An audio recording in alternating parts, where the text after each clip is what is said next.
ఇక్కడ ఆలయ పూజారి పెద్ద వయసు వారు.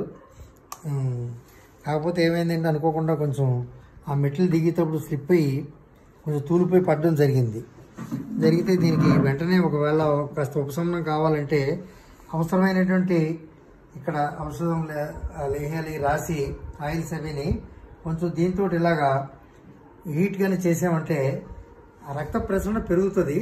అక్కడ ఉన్న వాపులు కూడా కొంచెం తగ్గడం జరిగినాయి. ఒకసారి అయింది ఇది, రెండోసారి మళ్ళీ తిరిగి చేయడానికి ప్రయత్నం చేస్తున్నాం.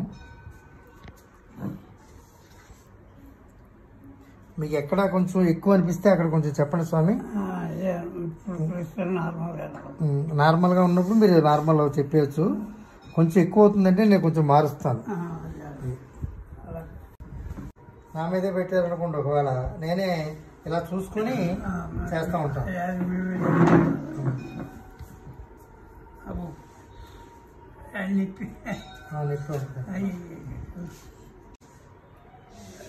రూమ్ లో కూర్చొని ఇన్స్టెంట్ అంటే ఆ కండరాల్లో ఉన్నటువంటి ఏదైతే చెయ్యి గట్టిగా ఆనేరు కదా, చెయ్యి గట్టిగా ఆనిన దాని మీద నరం ఒత్తిడి బాగా పెరిగి కొంచెం వాపు వచ్చింది.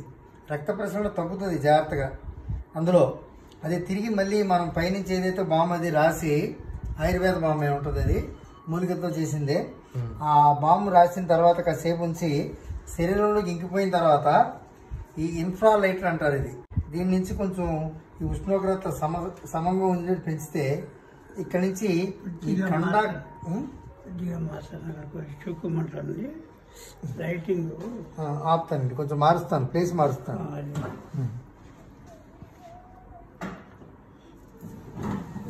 మెల్లిగా కొంచెం చేయలేపండి. కొంచెం మీరు ఎంతవరకు లేపగలిగితే కొంచెం అంతవరకు లేపండి.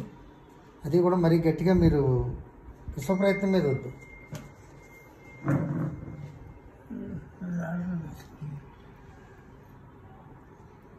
ఎదరు వాపు అది తగ్గిందండి, ఎదరు నొప్పి కూడా తగ్గింది. ఇక్కడ మీకు ఇక్కడే ఈ జబ్బ ఈ బాల్లో ఉందండి బాగానే. ఏ రకమైనటువంటి సైడ్ ఎఫెక్ట్ లేకుండా, ఇబ్బంది లేకుండా కాస్త ఆ కండరాల్లో కొంచెం రక్త ప్రసరణ పెరగడానికి, అక్కడ ఉన్నటువంటి నొప్పి ఉపశమనం రావడానికి మనం దాన్ని ఆ నొప్పి తవ్వడానికి కూడా ఇస్తాం. మెడిసిన్ ఇచ్చాను ఆల్రెడీగా. కాకపోతే ఇన్స్టెంట్గా అప్పటికప్పుడు తగ్గడానికి మనం పెయిన్ కిల్లర్స్ లాంటివి ఇవ్వం కాబట్టి కొంచెం సమయం తీసుకుంటుంది.